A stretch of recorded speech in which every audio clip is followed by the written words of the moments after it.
Chapter 58. Shout it aloud, do not hold back. Raise your voice like a trumpet. Declare to my people their rebellion, and to the house of Jacob their sins.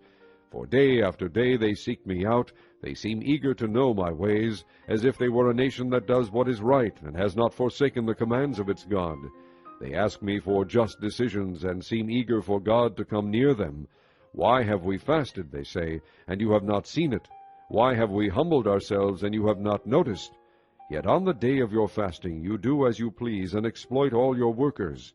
Your fasting ends in quarreling and strife, and in striking each other with wicked fists. You cannot fast as you do today, and expect your voice to be heard on high.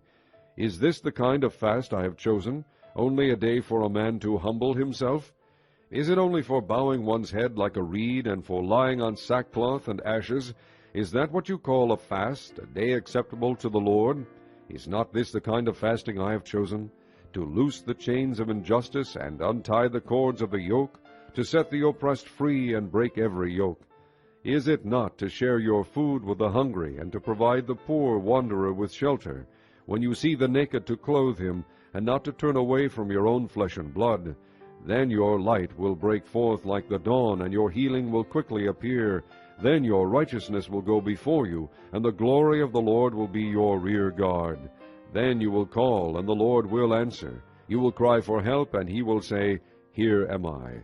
If you do away with the yoke of oppression, with a pointing finger and malicious talk, and if you spend yourselves in behalf of the hungry, and satisfy the needs of the oppressed, then your light will rise in the darkness, and your night will become like the noonday. The Lord will guide you always. He will satisfy your needs in a sun-scorched land, and will strengthen your frame.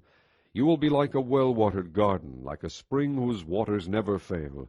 Your people will rebuild the ancient ruins, and will raise up the age-old foundations. You will be called repairer of broken walls, restorer of streets with dwellings.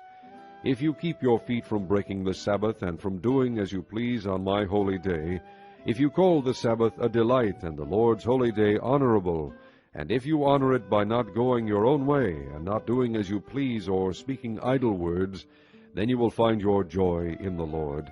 And I will cause you to ride on the heights of the land, and to feast on the inheritance of your father Jacob.